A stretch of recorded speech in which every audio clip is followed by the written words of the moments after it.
Guys अगर अभी आप 12 में हो और आप लोगों का पेपर भी नजदीक आ रहा है तो प्रीवियस ईयर जो क्वेश्चन है आप लोग जरूर सर्च कर रहे होगे। तो देखो मैं यहाँ पर प्रीवियस ईयर्स का जो क्वेश्चन है सामान्य हिंदी का जो पहला पेपर है आप लोगों का लेकर के आ चुका हूँ। तो 2023 का ये पेपर है, मॉडल नंबर 302 जेके यहाँ पर नाम है। सामान्य हिंदी, टाइम न वेस्ट करते हुए पेपर को पूरा सॉल्व करिएगा आप लोग। मैं भी बताऊंगा जो आएगा मेरे को, ठीक है। आप लोगों को मैं बताना चाहता हूँ कि मेरा जो हिंदी में नंबर था गाइज वो 95 नंबर आया था, ऐसे ही नहीं आया था, मैंने बहुत मेहनत किया था। तो पूरा एक्सपीरियंस के साथ आप लोगों को मैं, अगर आप लोग बोलोगे तो हो सकता है मैं आप लोगों के लिए कुछ वीडियोस भी ला सकता हूँ हिंदी के ऊपर, ठीक है। ऐसा ऐसा टॉपिक लाऊंगा जो कि एक बार आप पढ़ लोगे तो उसका मतलब कि 80 या 70 नंबर तो आपके आसानी से आ जाएंगे, ठीक है। देखो सबसे पहले ये है आपका क्वेश्चन नंबर, देखो पहला यहाँ पर प्रारंभ के 15 मिनट पश्चात एक प्रश्न पत्र के लिए निर्धारित है। जो यहाँ पर बोला जाता है कि 15 मिनट जो है मतलब प्रश्न पत्र पढ़ने के लिए है, लेकिन आप उस दौरान लिख भी सकते हो। अगर आप लिखोगे तो आप लोगों को ज़्यादा फायदा रहेगा, क्योंकि 15 मिनट जब आप वेस्ट कर दोगे ना पेपर पढ़ने में तो शाम मतलब कि जो बाद होता है ना, बाद में आप लोगों को दिक्कत कर सकता है। तो देखो यहाँ पर प्रारंभ के 15 मिनट, इस प्रश्न में दो खंड है, मतलब कि दो खंडों में पेपर बटा हुआ है, ठीक है। और सबसे पहले बहुविकल्प आएगा गाइस। तो आप लोगों को बहुविकल्प लगभग 10 क्वेश्चन होते हैं जो कि एक एक नंबर का होता है। तो सबसे पहले देखो विचार और विचार के लेखक है, तो यहाँ सिंपली इस विचार विचार के हजारी प्रसाद द्विवेदी जी हैं। अयोध्या सिंह उपाध्याय द्वारा हरिवंश की रचना है। ठेठ हिंदी ये है, शायद आप लोगों को भी मतलब पता कर लेना। मेरे को ज़्यादा भी नहीं, मैं भी थोड़ा बीएससी कर रहा हूँ ना मैथ से, तो मेरे में भी ये सब्जेक्ट नहीं है, तो मैं इसके बारे में ज़्यादा जानकारी नहीं है, फिर भी जितना याद है मैं बताऊंगा, ठीक है। नील कनिवा फिर की रचना है, तो ये आत्मकथा है शायद या संस्मरण, दो में से कोई होगा। हरिशंकर प्रसाद के निबंध संग्रह है, हरिशंकर प्रसाद के निबंध संग्रह है, ये है शायद तब की बात और थी, ठीक है। एंड हिंदी के प्रथम उद्यम मार्गदर्शक है, इसका है ये बाल कृष्ण भट्ट। गलत होगा तो अपना इसमें मिला लेना, मेरे से मत डायरेक्ट कमेंट करना है, ओके। एंड उसके बाद मैथिली सरगुप्त की रचना है, तो मैथिली सरगुप्त की रचना जो है आई थिंक सिद्धराज है, क्योंकि कमाने तो जयशंकर प्रसाद की है। लहर भी मुंशी प्रेमचंद की किसका तो है, रसकलश, ये और ये दो में से कोई हो सकता है गाइज।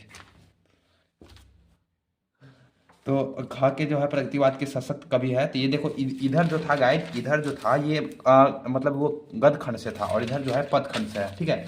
प्रगतिवाद के सशक्त कवि है, तो ये नागार्जुन है शायद।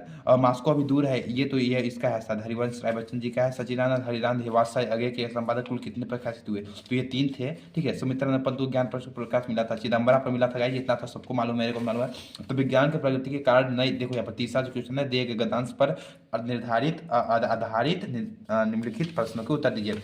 तो सबसे पहले आप लोगों को पढ़ लेना है, विज्ञान की प्रगति के कारण नई चीज़ों का निरंतर आविष्कार होता रहता है। जब कभी नया आविष्कार होता है तो उसे एक नई संज्ञा दी जाती है। जिस देश में उसकी सृष्टि की जाती है तो वह देश उस आविष्कार के नामकरण के लिए शब्द बनता है। वही शब्द प्राय अन्य देशों में बिना परिवर्तन के वैसे ही प्रयुक्त होता है। हर देश में उस चीज़ के लिए अपना अपना नाम अलग रखा है, तो उस चीज़ को समझने में दिक्कत होगी, जैसे कि रेडियो टेलीविजन स्पुनोतिक, ठीक है।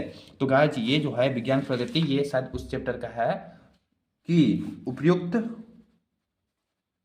उपयुक्त गधांश गधांश उपयुक्त गधांश। और जो आप पाठ का नाम लिखोगे गाइज उसको थोड़ा ब्लैक पेन से लिखना, ताकि मतलब कि समझने में, मतलब कि जो जो एग्जामिनर चेक करेगा ना कापी, वो देखेगा उसके बाद ही लगेगा कि हाँ इसको मालूम है, और वह उतने अच्छे से पढ़ेगा भी नहीं और आंसर का आपको दे देगा मतलब नंबर, ठीक है। तो भाषा और आधुनिकता, आधुनिकता, भाषा और आधुनिकता, इस तरीके से लिखेंगे। उपयुक्त गधांश भाषा और आधुनिकता नामक पाठ से अवतरित है, अवतरित अवतरित है या लिया गया है, अवतरित है, जिसके लेखक, इसके लेखक कौन है आप लोगों को मालूम होगा शायद, बोलिए, नहीं कमेंट कीजिए, नहीं तो मैं बता रहा हूँ, प्रोफेसर जी सुंदर रेड्डी जी हैं, रेड्डी, प्रोफेसर जी सुंदर रेड्डी, ठीक है। इस तरीके से आप लिखेंगे गाइज, आप लोगों को पूरा नंबर मिलेगा, रेड्डी जी हैं, बहुत ही पूरा नंबर मिलेगा, ठीक है। एंड उसके बाद आप लोगों को यहाँ पर ख नंबर दिया गया है, तो यहाँ पर ख नंबर डालेंगे हेडिंग आप इस तरीके से 100 नंबर ख, और इसमें लिखेंगे रेखांकित अंश की व्याख्या कीजिए। तो यहाँ पर लिखेंगे रेखांकित अंशों की व्याख्या, इस तरीके से हेडिंग डालेंगे आप पेपर में, थोड़ा अच्छे से लिखिएगा, मैं आप लोगों को समझाने के लिए ऐसे लिख रहा हूँ गाइज, ठीक है। एंड उसके बाद रेखांकित जो यहाँ पर आप लोगों को जो ये देखो लाइन किया गया है ना गाइस, नीचे जो अंडरलाइन किया गया है, इसको आप लोगों को मतलब कि व्याख्या करना है। तो सिंपली आप लोग सबसे पहले क्या लिखेंगे, पर इस देखिए, तो आप सबसे पहले इस डायरेक्ट मत लिखिए कि इसमें क्या कहा गया, आप थोड़ा इसको बढ़ा करके लिखिए ताकि कि आप एग्जामिनर को लगे कि हाँ बंदा जानता है ये लौंडा कुछ, और ये मतलब कुछ लिखा है। तो इसको आप कैसे बढ़ाएंगे, देखिए मैं बताता हूँ। सबसे पहले रखेंगे रक्षक व्याख्या था, सबसे पहले क्या करिए, इस गद्यांश में सबसे पहले इस तरीके से लिखिए, इस गद्यांश में प्रोफेसर जी सुंदर रेड्डी जी कहते हैं, प्रोफेसर जी सुंदर रेड्डी जी कहते हैं। अब उसके बाद डालिए की, कहते हैं कि अब उसके बाद क्या कीजिए, विज्ञान प्रगति के कारण नई चीजों का निरंतर आविष्कार होता है। तो सिंपली यहाँ पर आप लोगों को जो कुछ थोड़ा बहुत समझ में आ रहा होगा, नहीं समझ में आ रहा होगा तभी आपके पास बहुत टाइम है, आप चाहे तो इसको अच्छे से पढ़ सकते हैं, ठीक है। नहीं तो अगर नहीं समझ में आ रहा तो जो लिखा गया है विज्ञान की प्रगति के कारण, यहाँ पर साफ साफ पता चल रहा है कि जो अगर हम विज्ञान की प्रगति यानी कि विज्ञान की जब प्रगति होती है ना गाइज, तो मतलब कि नए नई चीज़ों का आविष्कार होता है। जैसे जैसे टेक्नोलॉजी बढ़ेगी नई नई चीज़ें उत्पन्न होंगे, जैसे अभी 5G आ गया है, अभी 6G आएगा, फिर 7G आएगा। इस तरीके से टेक्नोलॉजी जब मतलब विज्ञान जब बढ़ेगा तो नई नई चीज़ों का आविष्कार होगा। तो अपनी भाषा में लिखो, विज्ञान की प्रगति जैसे जैसे प्रौद्योगिकी का, मतलब हिंदी में लिखिए थोड़ा ताकि अच्छा लगे, और थोड़ा मतलब सबको बढ़ाइए, ठीक है। विज्ञान मतलब कि हमारे इस पृथ्वी पर जैसे जैसे मानव ने संसाधनों का मतलब कि उपयोग करना सीख लिया है, वह तरह तरह के नए आविष्कार और विज्ञान के क्षेत्र में प्रगति कर रहे हैं। विज्ञान की प्रगति जैसे जैसे होती है उसी तरीके से नए नए चीजों का हम निरंतर जो आविष्कार होता रहता है हमारे देश में, हमारे दुनिया में, और उन नए नए चीजों की वजह से हमारा काम आसान होते जाता है, आसान होते जाता है, ठीक है। कारण नई नई चीजों का मतलब विज्ञान के कारण ये सब जो चीजें निर्माण होती है, ये इसलिए पॉसिबल हो पाता है क्योंकि हमारे दुनिया के लोग जो हैं वह बहुत ही मेहनत से और पढ़ाई लिखाई कर करके नए नई चीज़ों का उत्पादन करते हैं, नई नई चीज़ों को बनाते हैं, नई नई चीज़ों को आविष्कार करते हैं, जिसकी वजह से ये मतलब होता है। देखो मैंने एक लाइन में कितना बड़ा बना दिया, ठीक है। इस तरीके से आप बनाओगे ना यहाँ तक आपको नीचे तक आ जाएगा, ठीक है, यहाँ तक पूरा आंसर आ जाएगा आपका। एंड उसके बाद आपको बोलेगा, यहाँ तो हो गया, मैं एक ही लाइन में देखो मैं 3-4 बोल दिया, ठीक है। जब कभी नया आविष्कार होता है तो सिंपली होता है, यहाँ पर कॉमा लगा गया, तब इसको आप लिख लीजिए, जब कभी नया आविष्कार, मतलब इसको आप ऐसे लिखिए, मनुष्य जब नया आविष्कार कोई करता है, मनुष्य जब कोई चीज से नया एक चीज बनाता है, उत्पाद करता है, आविष्कार करता है, ठीक है, उसे एक नई संज्ञा दी जाती, उसे एक नई संज्ञा, संज्ञा मतलब नाम देना, संज्ञा मतलब नाम, नाम संज्ञा किसे कहते हैं आप लोगों को मालूम होगा, ठीक है। तो नाम देना मतलब कि उसे एक नई, उस चीज को जो आविष्कार मनुष्य करता है उसको एक नया जो संज्ञा दी जाती है, मतलब संज्ञा मतलब कि एक नाम दी जाती है, एक नया नाम दी जाती है। जिस देश में उसकी सृष्टि की जाती है वह देश उस आविष्कार के नामकरण के लिए नया शब्द बनाता है। यानी कि जिस देश में हमारे प्रौद्योगिकी के कारण जो कोई भी चीज हम उत्पाद करते हैं और उसे जो देश बनाता है, जो जिस देश के व्यक्ति उसे बनाता है, वह उस देश का उस पर अधिकार होता है कि वह उसका नामकरण कर सकता है, ठीक है। तो मतलब कि वही देश उसका नामकरण करता है।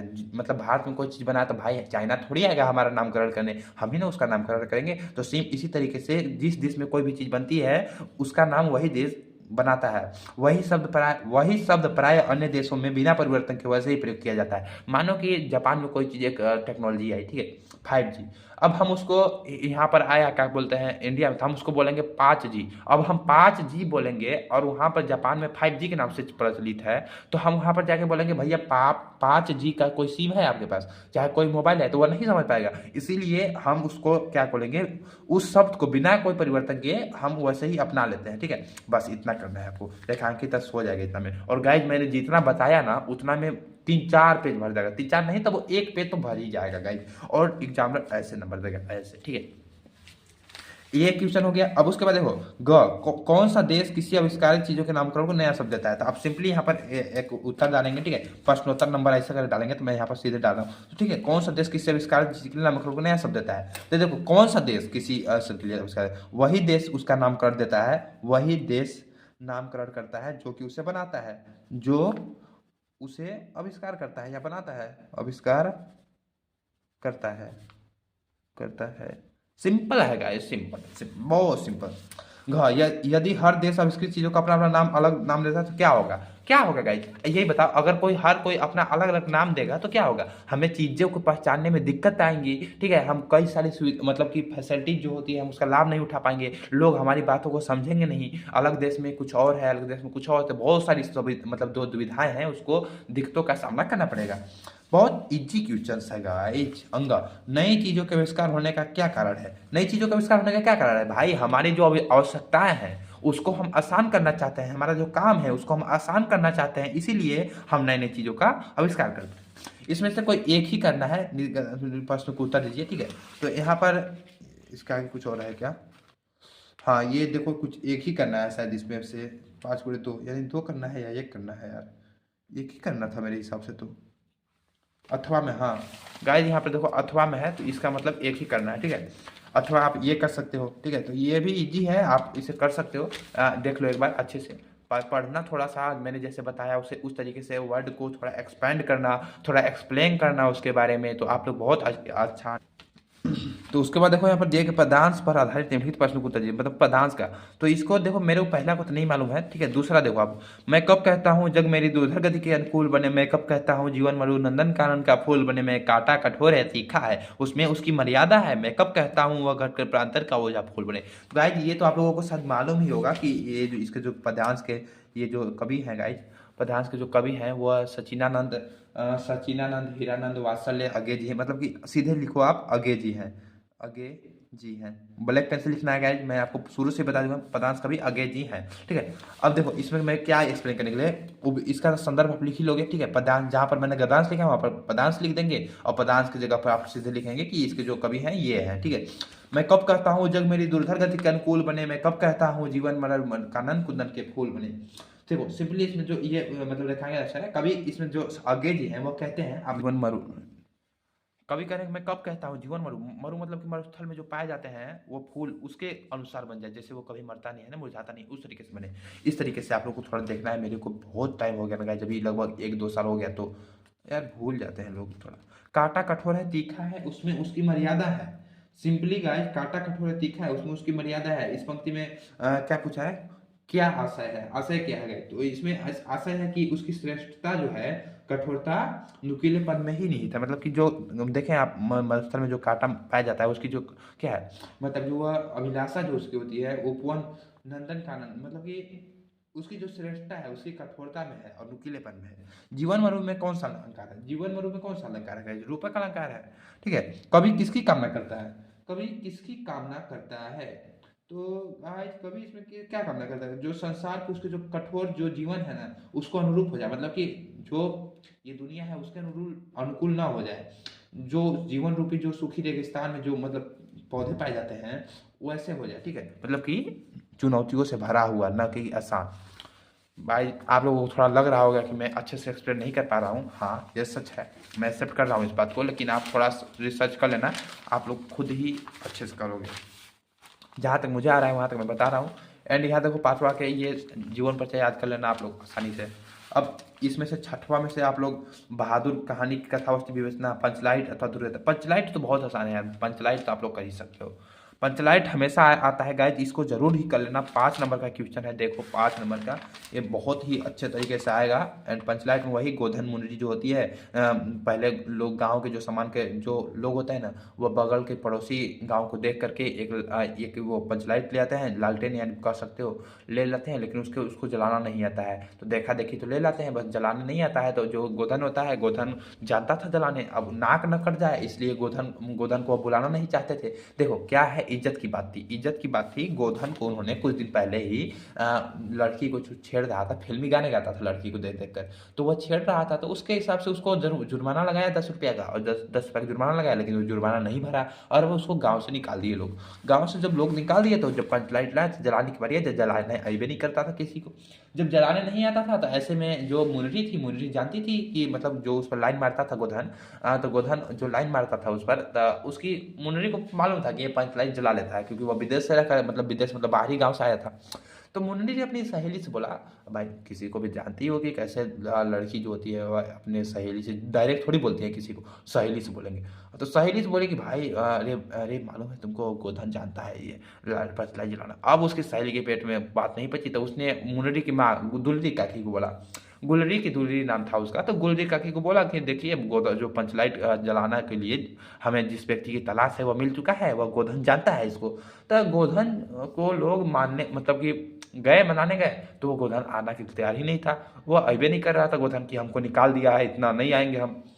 फिर जो मुनरी की माँ है गोल्डी काकी, वह स्वयं जाती है उसके पास, और जाती है तो वो बोलती है कि बेटा चलो वहाँ पर ऐसी ऐसी बात है। तो गोल्डी काकी के कहने पर वह चला जाता है और लालटेन जा करके वो जलाने लगता है। लेकिन लालटेन जलाने जाता है तो उन लोग केरोसिन आयल ले नहीं जाते हैं, मतलब कि केरोसिन पेट्रोमैक्स जो होता है, केरोसिन आयल जो उसके जलाने के लिए जो उसके तेल चाहिए वो नहीं था।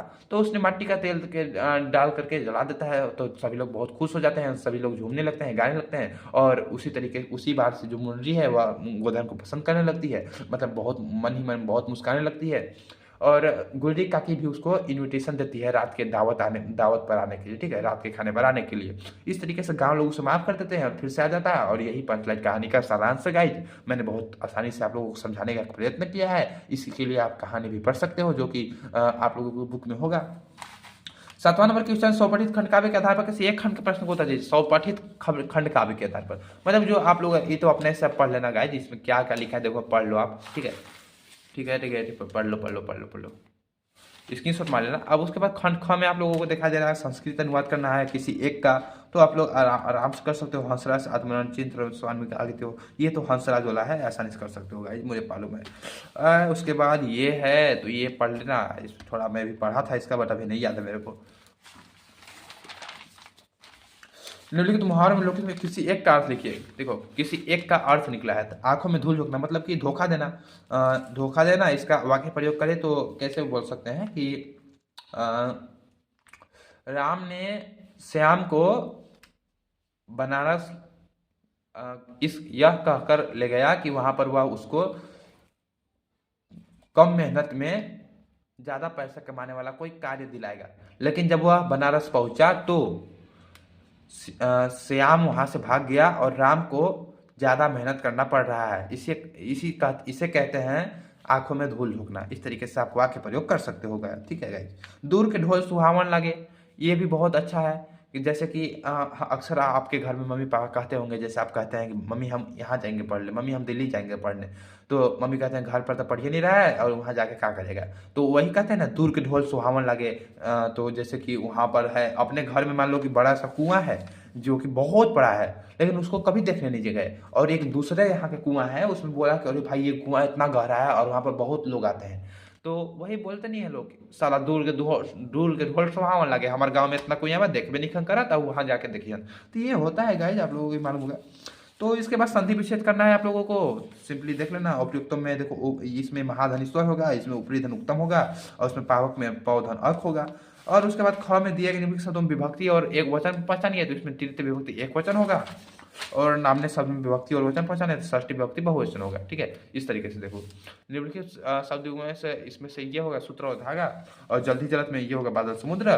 और निम्नलिखित किसी एक के शब्द के दो अर्थ लिखिए। भुजंग का सांप, सर्प, और हार पट अर्क, अर्क मतलब सूर्य, दिनकर, स्त्री प्रभाकर। और क्या निम्नलिखित वाक्य में किसी एक का चयन करके किए गए उपकार को न मानने वाला, उपकार को अकृतज्ञ जो उपकार न मानता क्या बोलेंगे, बहुत कम बोलने वाला, अल्पभाषी, सिंपल है। निम्नलिखित दो वाक्यों को शुद्ध करके लिखिए। तो तुम तो कुर्सी पर बैठे हो ना, तुम तो कुर्सी पर बैठे हो, तुम कुर्सी पर बैठे हो, इस तरीके से लिखेंगे। इस सरोवर में अनेकों कमल खिले हैं। इस सरोवर में अनेकों नहीं रहेगा, अनेक कमल खिले हैं, ठीक है। और करूण रस का परिभाषा लिखना है, शांत रस का, या फिर इस तरीके से आपका पेपर जो है इंड हो जाता है, ठीक है। एंड तो ये था पेपर आपका। अगर अच्छा लगा हो वीडियो तो लाइक कर देना गाइज, चैनल सब्सक्राइब कर देना। मैं इसी तरीके से और भी पेपर आप लोगों के लिए लाऊंगा गाइज। तो यार चैनल एक बार विजिट कर लेना। मेरे चैनल पर ऑलरेडी पेपर हो चुके होंगे। अगर आप वीडियो पहले देख रहे हैं तो अभी मैं अपलोड करूंगा, और अगर बाद में देखे हैं तो आप लोगों को पेपर मिल जाएगा। Thank you so much guys, आप लोग अपना प्यार दिखाओ, चैनल को सब्सक्राइब कर दो गाइज। 1000 सब्सक्राइबर कंप्लीट कर। Thank you so much.